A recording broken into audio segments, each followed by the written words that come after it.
So I said, yes, Jesus, if this is what you want, I'm in. But can I tell you, this kind of sounds weird to me? I mean, I guess the story of Jonathan and David being knit together is a story of brotherly love. So how bad could this be?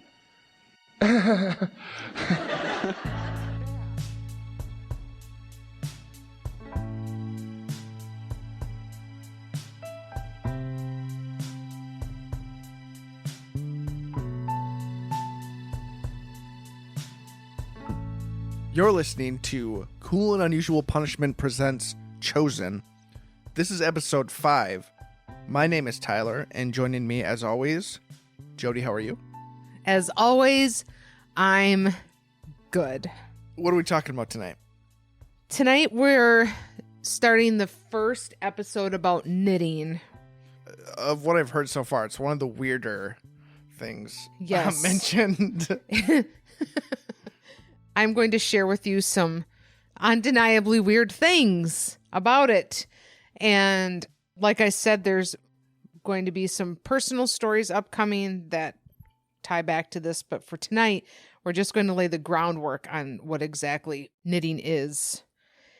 And also some of the, well, pretty shocking and crazy things that people did with this practice. Before we get started, let's just once again remind everybody that we are discussing something that happened at Valleybrook Church during a very specific period of time, which came to a head in 2015. This is not a reflection or comment on Valleybrook presently. I don't know what they're doing, and that's not what this is about. Okay? Gotcha.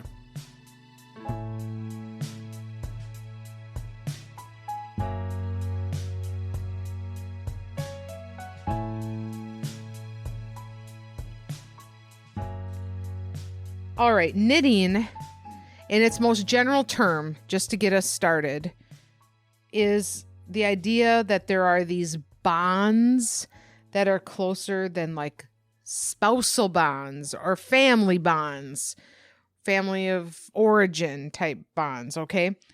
So there was this Leader Telegram article that came out. We'll, of course, share a link to it. And it was when things had kind of imploded. This came out on April 19th of 2015, and it was called In God's Name, Highly Critical Report Targets Eau Claire Evangelical Church. There is some stuff about knitting in this article that I thought was helpful for us. Here's what's funny, though, okay? So the person featured in this article is a former chair of the UWEC Philosophy and Religious Studies Department, right? This person had been told by a student, somebody I've talked to, reached out to this professor and said, I am seeing red flag problems at Valleybrook. What do you think about this? And that professor chair dismissed them. And then they were interviewed for this article, right? Which, in the capacity of what I'm going to read here, doesn't write them off as not being knowledgeable about it. Yeah.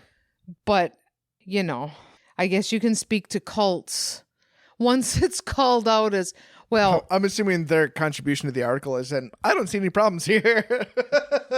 Not sure why you're talking to me. But, you know, keep that in mind that it's a small world, and also that at one point this person was not like, yes, that is a problem, you know.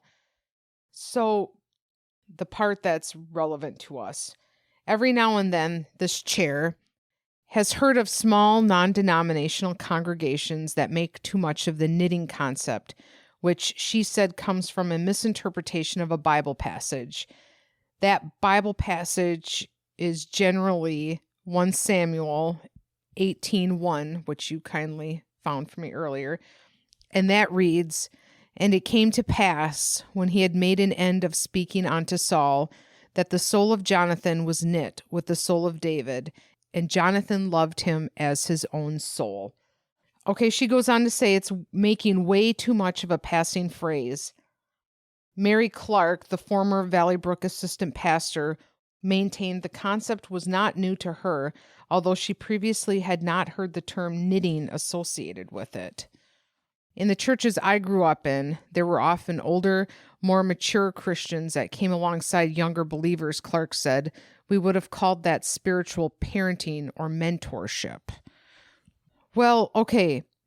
It starts with Nate and Doug becoming knit together. Here's where the story begins. One night, Jesus got me out of bed. He had me get my Bible, took me downstairs, and he told me something that I was not prepared to hear. He had me open my Bible to 1 Samuel chapter 20, to the story of how God knit Jonathan and David's hearts together as one, and then he told me, that's what I'm about to do with you, Doug. I'm going to knit your heart to the heart of another person, and that person is Nate Hagedorn. I was stunned. I mean, no offense to Nate, but kinda. Because, I mean... Yeah. None taken. Okay.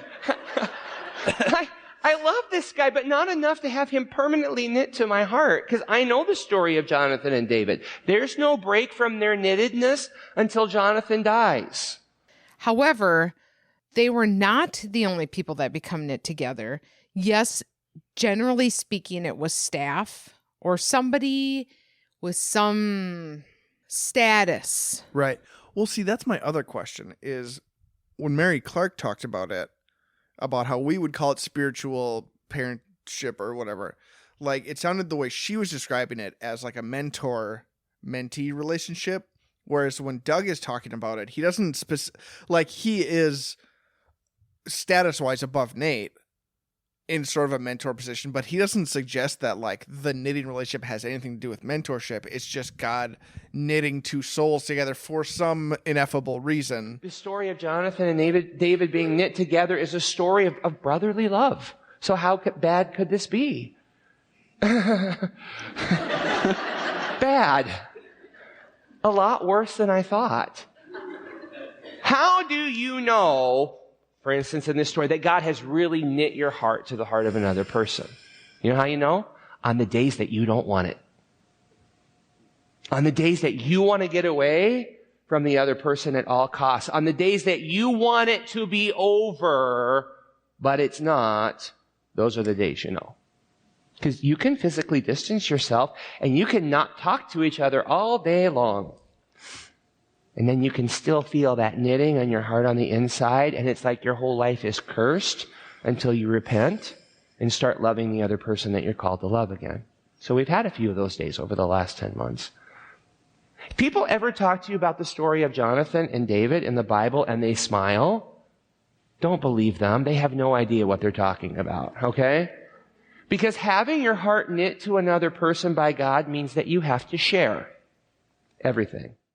And not only that, but there's this big bother about his relationship with me. Why are we so close? Why do we do life together? I believe the current question that's in vogue is, what's up with Doug and Nate? I think I hear what you're saying there. Yeah. I believe what she was trying to do was say that when I grew up in churches, there was something more on the lines of mentor, mentee. These are the kind of relationships that you would have in place of something like this. I had never heard of knitting, but we did have mentors, kind of thing. You know, of course, she was one of the people that was knit with somebody. So, you know.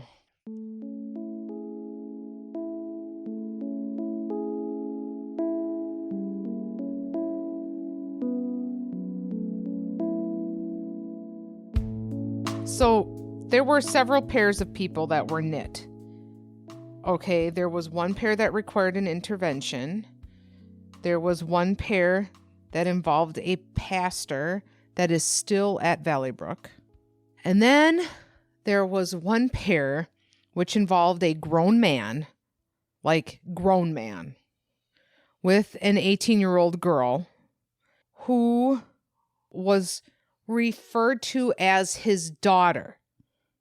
She is still, to this day, in his Facebook featured photos. It's an old photo, but it's still there.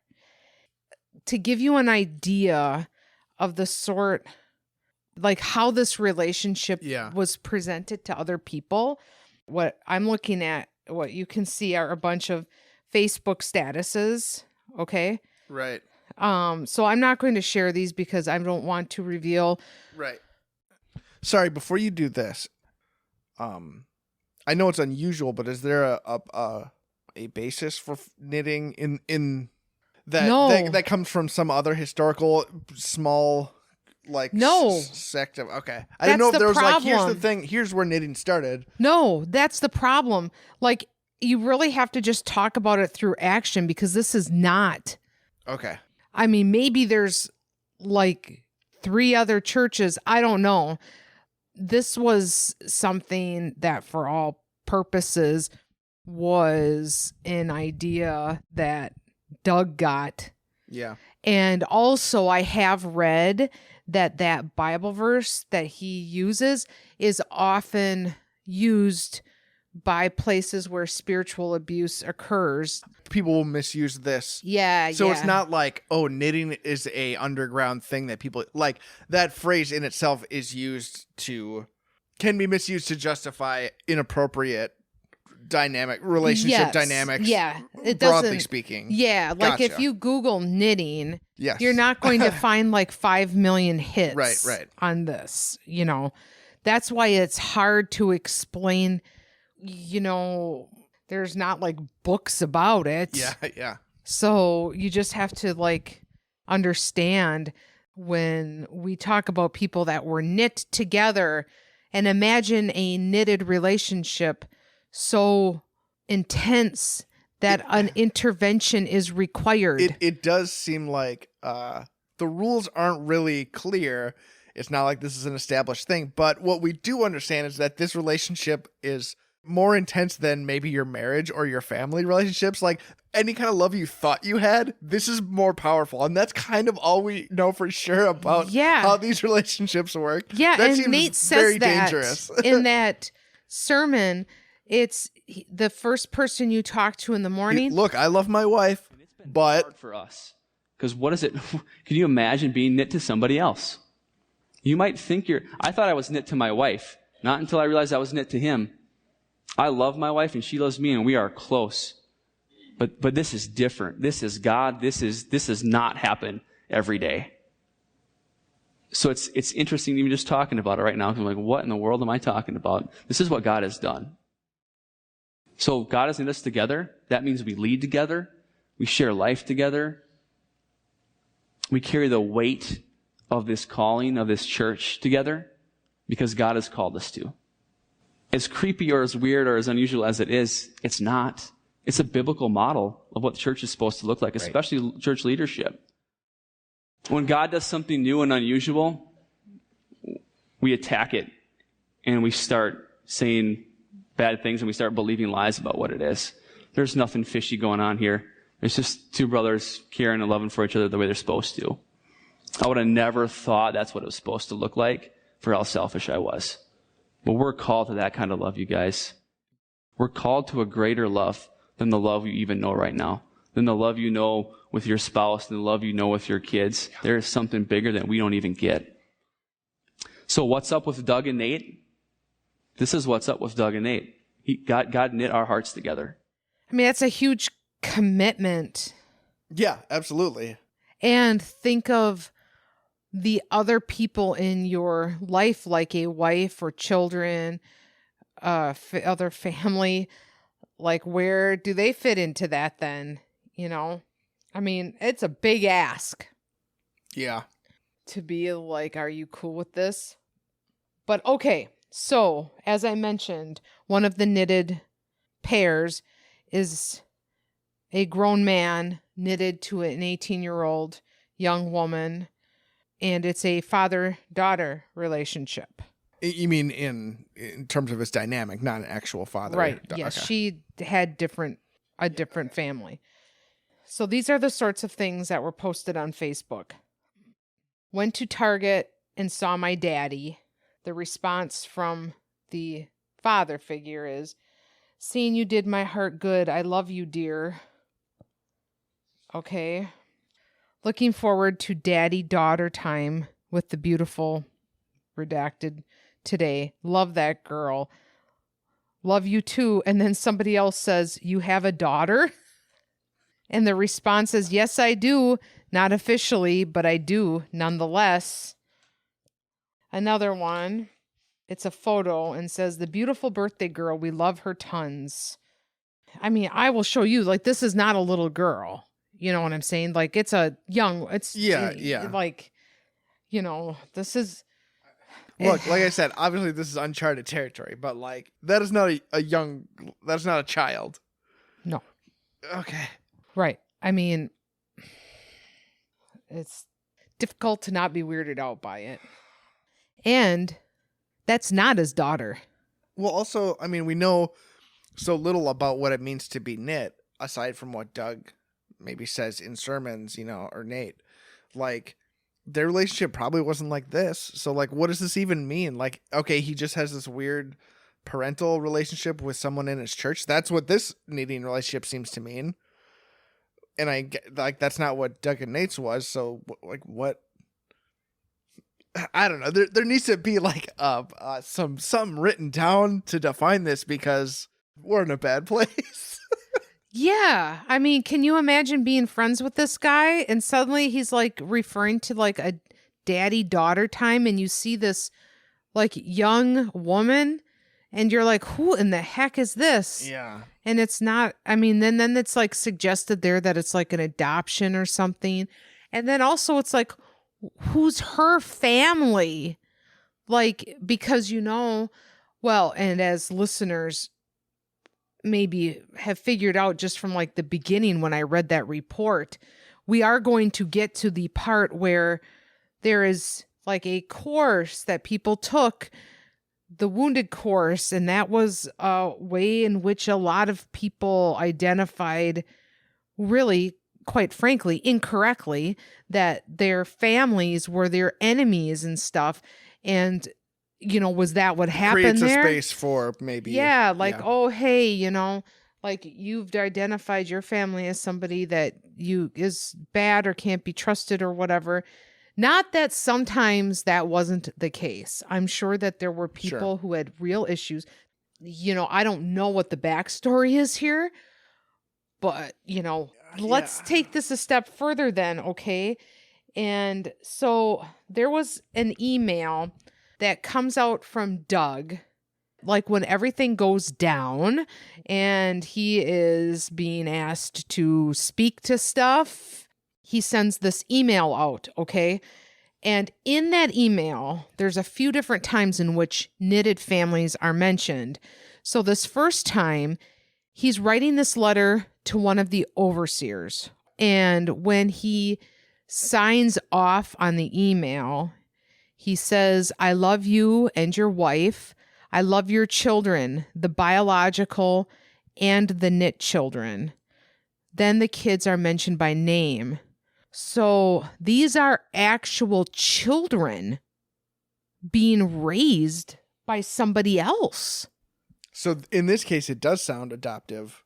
I don't think there was an adoption. Right. No, but it seems like we now have at least 3 wildly different interpretations of what it means to be knit to a person. Yes. And listen, I don't know what the situation is here.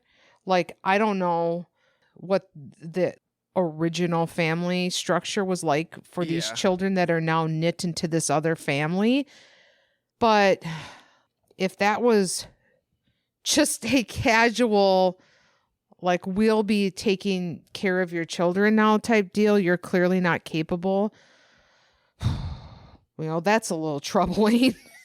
I mean, you got to go through the appropriate channels, I think, to be doing that. But it's also not really at all accurate to the way Doug describes what it means to be knit to somebody.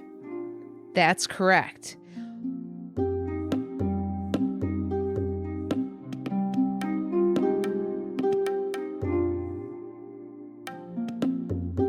it is something God chooses, and that it's like, he's like, I don't even want to be knit to this guy. Like, this is beyond us, and it's us, and we have a pairing that is unlike anything. Like, it's not another kid. You can join the family. We'll be a little knit to you. Like, that's very different. If that's what it was, that's not. Yeah. And also, for a lot of these pairings, these people didn't all independently say, I feel like God is speaking to me. Doug was like, God is speaking to me. And you. Yes. Oh, boy. Yeah. So, boy, that is a very good point. This is a completely different scenario.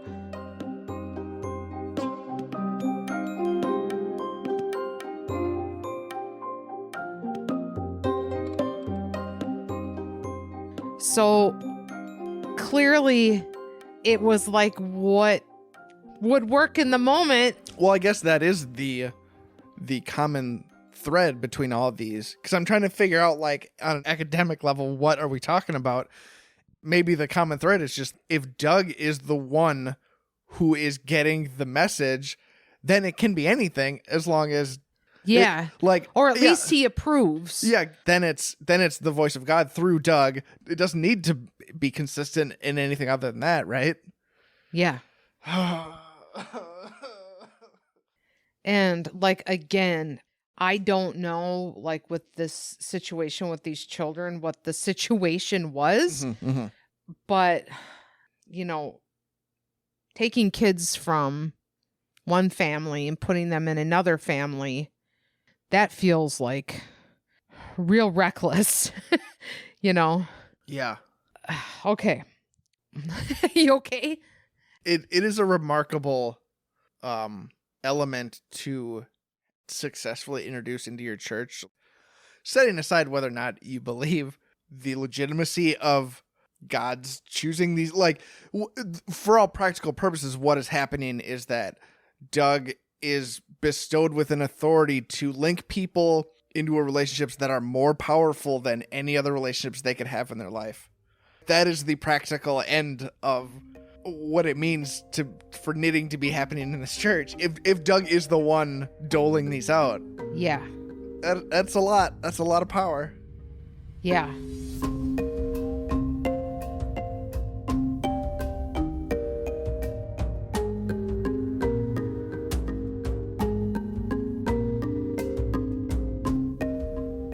So let's go back to Doug and Nate. Okay.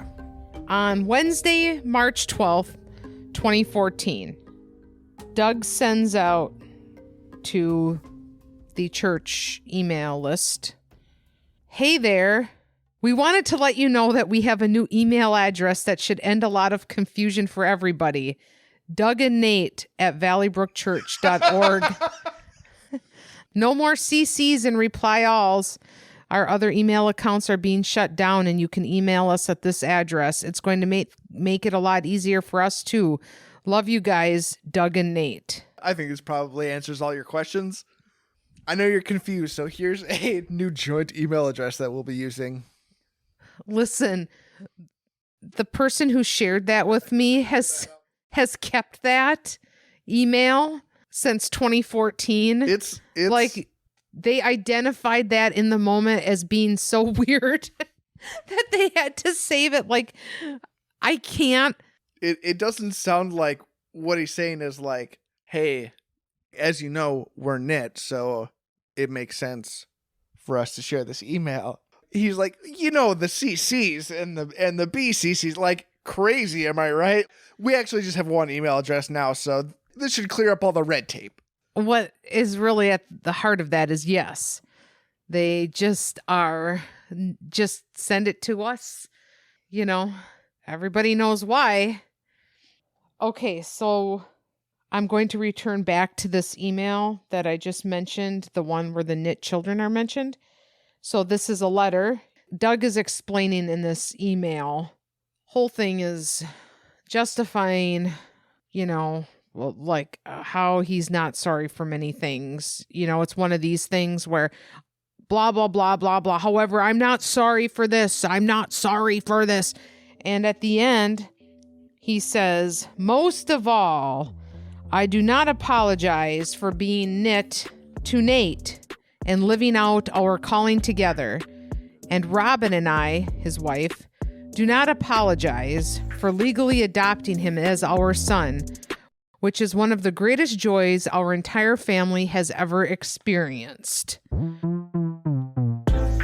Now, let me tell you, the congregation did not know about this. This guy's so fucking weird. Until this all melted down. Yeah. He legally adopted Nate. Nobody knew about it until he indignantly professed that he's not sorry about doing it. I'm not sure if it might have been known before that moment. I can't say for sure when exactly that. It could have been when that crisis report was being read, although I don't think that actually comes up in there, because I think this might be the first time I'm telling people listening that that's the case. Which would be so shocking to hear as a church member.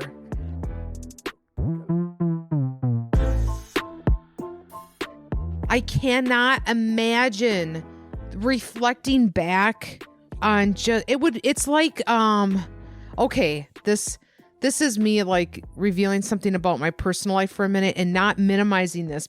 I'm not making this funny, but there is a season of 90 Day Fiancé where one of the women is sitting on a bed and talking to the producers, and the guy that has come to America to presumably marry her within 90 days, like storms out and is leaving. And they're asking her, like, what are you going to do? And she then confesses that they've already been married to each other. And you're sitting there like, what? These two people are supposed to be working up to like a wedding day. Real paradigm shifting moment where, this has been different. This has been completely different than the way you thought it was. Yeah, and then it's like, oh my gosh, you realize. I'm glad we've planted that as a reference point we can use for paradigm shifting moments. The 90 Day Fiancé, I was already married moment. Yes, because you and I definitely don't watch that show together. So, all right. I just imagine that this must have been like, so that gets said. Well, again, and I don't mean to keep ragging on it, but like it only further confuses the concept. Because I didn't get the sense necessarily that Doug and Nate, that their relationship was a father's parental. Yes. Yeah. So, and Nate's an adult. Yes. Okay. It's strange. Maybe an understatement, but like, is that why would you do? Like, why would you feel like you need to? What would that change, and why would you feel like? Well, I mean, I think this could be helpful. This next part, okay? I was so excited for this episode. Now I'm just like stumbling through the woods. I'm so confused. Are you? What are you so confused about? Just I thought there was going to be like, this book from the 60s is actually where the idea comes from, and I'd have a foundation to stand on, and it's like standing on jello. I'm slipping and sliding, and well, now he's adopted, and I don't know, like, now I have to like change the way I'm thinking about it. Okay, well, we started the episode with an article from the Leader Telegram. We're going to end it with another one. An article that came out in April on the 19th, 2015. It's called He's Under a Spell. Parents Devastated Over Their Adult Son's Rejection of Them. Obsessive Devotion to Ex-Valleybrook Pastor.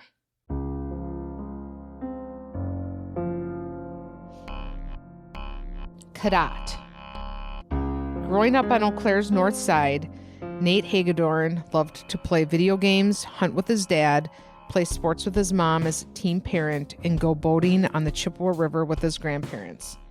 His mom, Jody, coached him in youth soccer, and his dad, Bob, was the skipper of his baseball team.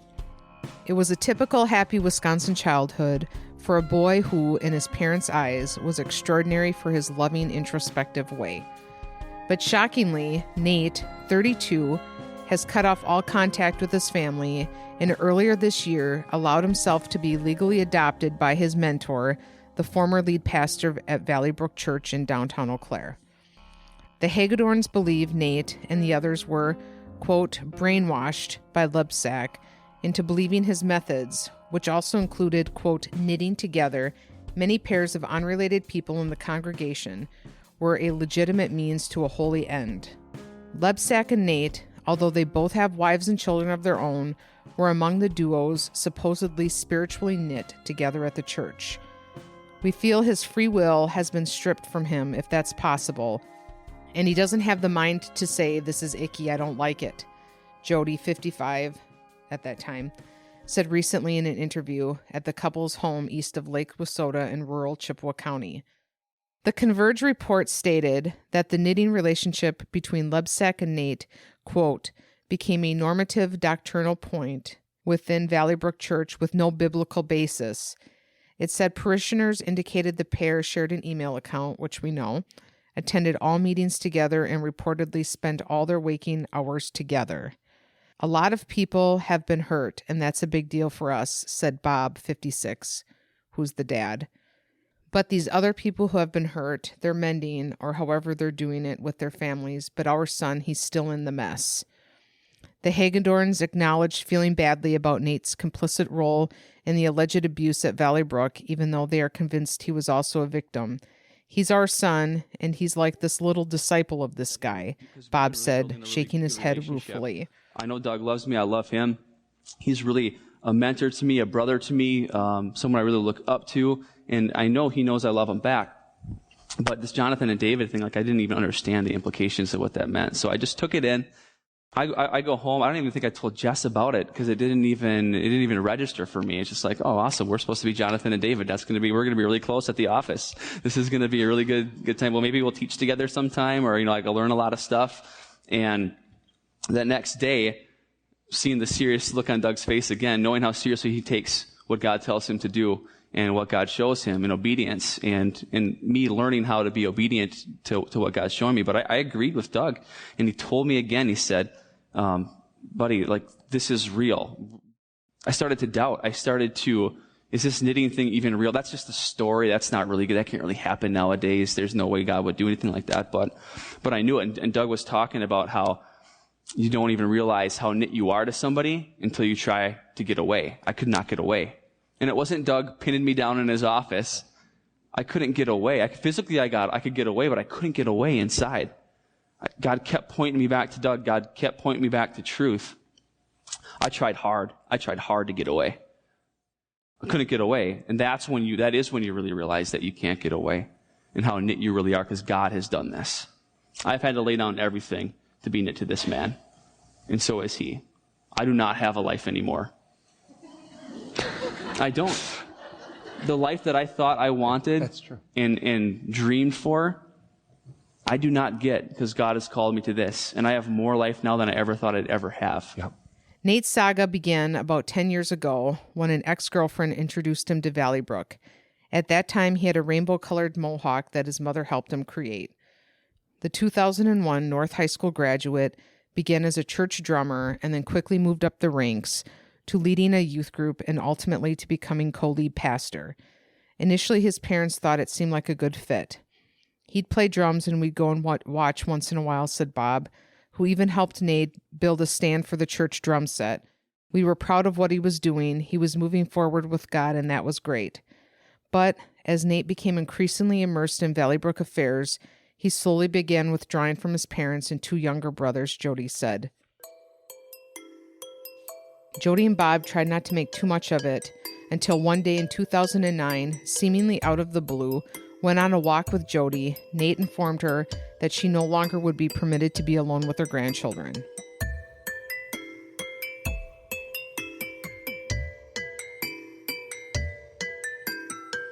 Nate explained to his wounded mother the step was necessary to make his wife Jessica and him feel safe. In retrospect, Jody is convinced it was Lebsack's first attempt to have Nate cut ties with his family. Doug had Nate believing I was an evil person, Jody said. In addition to withdrawing from his family and friends, Nate quit everything he always enjoyed doing, including softball, snowboarding, hunting, fishing, and woodworking, Bob said.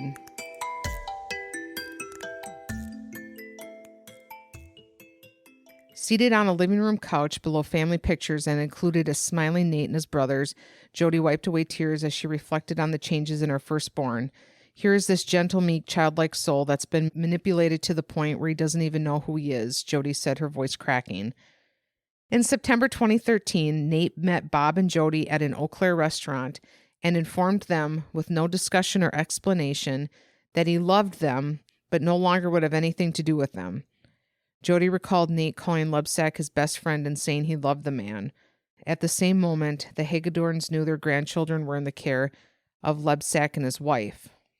Bob and Jody still invited Nate and his family to their home for Thanksgiving later that fall in hopes their son would have reconsidered his demand. Instead, they received an email rejecting the invitation and alleging they neglected and manipulated him during his childhood, which we will get to this, but this is textbook wounded stuff. Yeah.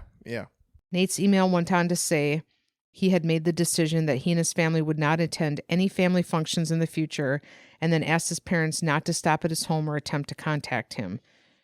Reading about the false charges and the depressing decision made her stomach drop, Jody said. It's like getting thrown under the bus, Bob said. They're saying these things about your family, and they're not even close to true, and they're doing it in the name of God. The letter 18 months ago was the last contact the Hagedorns had with their son. After researching cults and discussing their plight with friends, the couple admittedly pulled back a little, thinking maybe, just maybe, giving Nate a little space would make him more likely to eventually reunite with them. We didn't know how to intervene, Bob said. We didn't want to drive him further away. The situation got even worse for the Hagedorns in February when Lebsack and his wife finalized their adoption of Nate. After hearing speculation about the step, Bob and Jody recalled going to the Eau Claire County Courthouse, requesting a copy of the original birth certificate for Nathaniel Hagedorn and finding no record of it. Are you sure he was born in Eau Claire? They were asked. Eventually, they obtained a copy of a new birth certificate listing Doug and Robin Lebsack as Nate's parents and showing Nate, who is married and has 4 kids on his own, had changed his name to Nate Robert Lebsack. For the shell-shocked Hagedorns, it was as if they had never been in his son's life. That gets a little surreal, Jody said. Despite all the pain and heartbreak associated with Nate's separation from his family, the Hagedorns hope he somehow gets the message that if he ever shakes free from what they see as Lebsack's mind control, they would always welcome him back into their lives, which I know is how they still feel. Through it all, one thing has never changed. We want our son to know we love him unconditionally, always have, always will. Oh my God. That is devastating. Yeah, it almost makes me want to cry just reading the last part of it. The part about going to request your son's birth certificate and they don't have it's one. It's like something out of a nightmare. Okay. Can I ask now, is the situation still the same as far as Nate and his parents? It's unchanged? Yes. Well, it also, I wanted to say, it does kind of answer a question, which is why the adoption, and it kind of, to hear that, it sounds like it's just a final sort of way to disconnect this person from their family, that, you kind of just erase their birth family. Like, it's a way to legally, like, formalize this thing you've done. Yeah. Okay, well, I'm depressed. I'm sorry. I mean, yeah, it's really sad.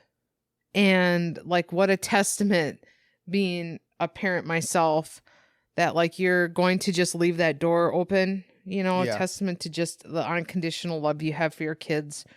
And like the hope that maybe someday, and as we get farther into the series, like you will hear where they are now and stuff like that. I'm not going to get into that now, but like I will tell listeners that situation persists in all ways. Nate and Doug are still together, and Nate is still estranged from his family. Yeah, it is. How strange! Like he sounded like a young punk. To have him the way that you lose a child like that to be like this is so. Yeah, like a mom who helped you color your mohawk. Yeah. How cool! Yeah. Yeah. And like obviously, then parents who would be open to different avenues you go down, and then this is what's at the end of it, So yes, we'll talk some more about knitting, but we're also going to be moving into wounded, some other things that my personal feeling is that wounded plants the seeds that makes it easier for things like knitting, I think, to be accepted. Yeah. So, if you start to get the seeds planted in a bunch of people that their families were abusive in one way or another, then it's a lot easier for people to accept the fact that people could be knit.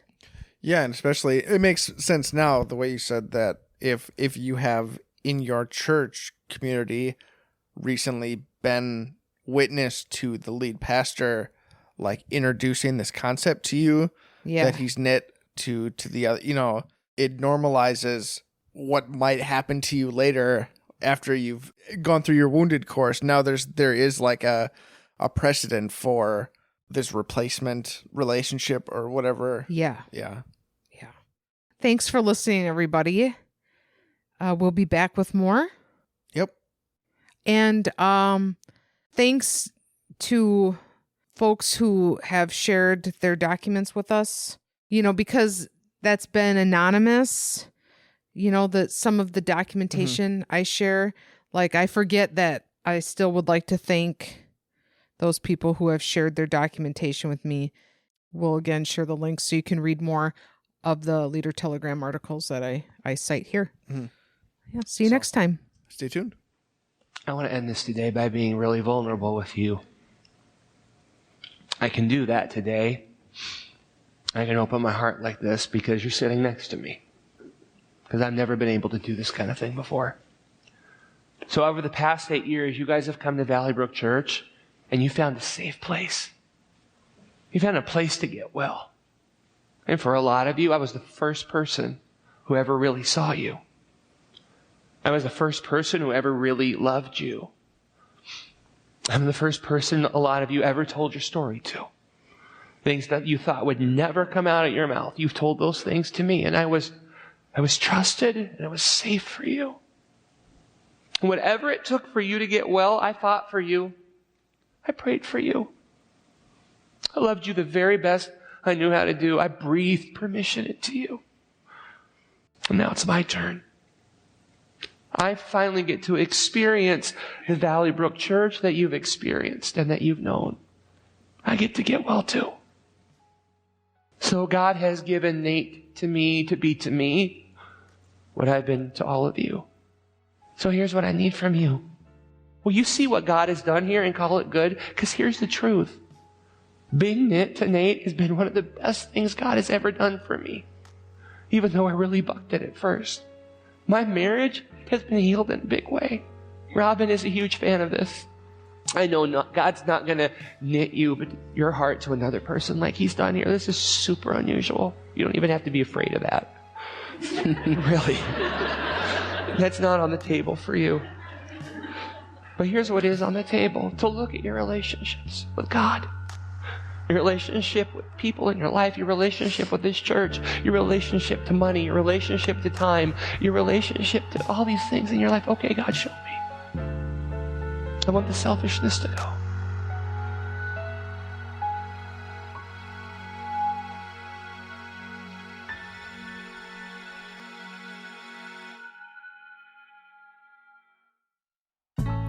Chosen is presented by Cool and Unusual Punishment. Research and interviewing by Jody Haas, with editing and mixing by Tyler Haas. Our theme music for the series is by Zavely, with additional music by John Wright, Aiton Epstein, AG Music, and Christian Ayan. This podcast is a proud member of the Nerd and Tie Network, a coalition of Wisconsin-produced shows that you can find at nerdandtie.com. Our website, where you can find links to the material and documents we referenced, as well as full audio of the August 2013 Valleybrook sermon you've been hearing clips of throughout this episode, is coolandunusualpunishment.com.